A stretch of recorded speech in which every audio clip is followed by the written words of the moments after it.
welcome to another installment of Liberty Nation's Swamponomics videocast. I'm Andrew Moran, Ellen's economics correspondent. Each week, I dive into the morass of top economic news stories and fish out compelling narratives, or I retrieve fallacies that have been accepted as conventional wisdom by the swamp creatures for years. This week, will the Federal Reserve kill the economy to save it? Following the disastrous May Consumer Price Index report that saw inflation climb to an annualized rate of 8.6%, the markets immediately anticipated the Eccles Building would raise rates by 75 basis points at the June and July Federal Open Market Committee policy meeting. So now, all eyes will be on the September policy meeting too, because it was expected that the Fed will either pause rate hikes or deploy a subdued quarter-point hike. That said, from the June FOMC meeting, the Fed anticipates that the economy will slow down significantly over the next 24 months. According to the central bank's economic outlook, the GDP is projected to fall to 1.7% this year and to below 2% in 2023 and 2024. Is this accurate? Fed Chair Jerome Powell is confident that he'll be able to successfully navigate the United States economy to a soft landing, or as he said in the previous month, a softish landing. Remember, this is the same Federal Reserve Administration that stated confidently that inflation would be non-existent and then transitory. Everyone else is screaming recession too. For Wall Street, the baseline scenario is recession. The primary debate among market analysts, investors, and investment houses is when, how long, and how severe. Various surveys, be it executives or consumers, show that most people do expect an economic downturn either this year or the next.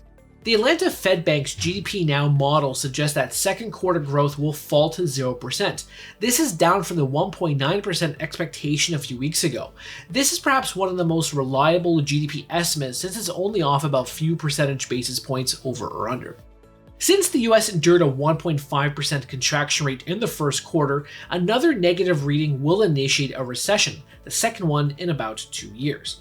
The latest data are also anticipating or painting a grim picture. The University of Michigan's Consumer Sentiment Index slips to 50.2. Anything below indicates contraction.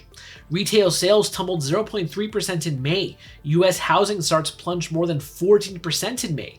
The Philadelphia Fed Bank's Manufacturing Index credited negative 3.3.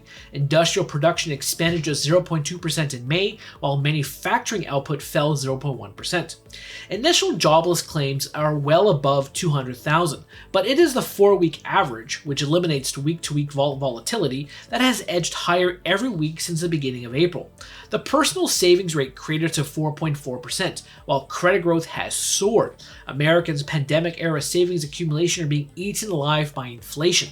Oh, and speaking of inflation again, real wage growth was negative 3% in May. And if you factor the 0.9% decrease in the average work week, workers' average weekly earnings fell nearly 4%, and this is according to the Bureau of Labor Statistics.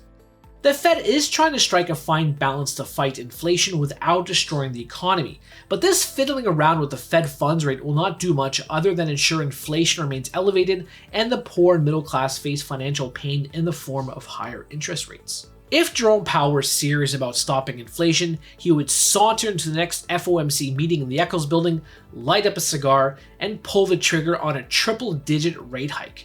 200, 300 basis points?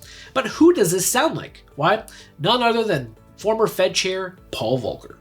This would create intense agony for the US economy, but it is time that the United States finally swallows its bitter medicine, rather than routinely delaying the inevitable with band-aids, doses of Pepto-Bismol, and so on.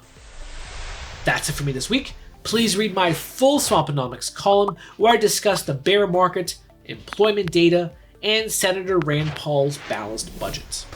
Thank you. We're doing it for real, really real. Liberty Nation. And Jeff Charles, contributor for LibertyNation.com. I think we're starting to make an impact. Liberty style, fight for freedom. The tracking poll sponsored by Liberty Nation for Thursday. Mentioned by Dan Bongino, Rasmussen, Jordan Peterson, and I others. can do it again if you want me to. Cited in Mark Levin's American Marxism. I think we're starting to make a really big impact. Get noticed. We're doing it. Rock on. I'm gone.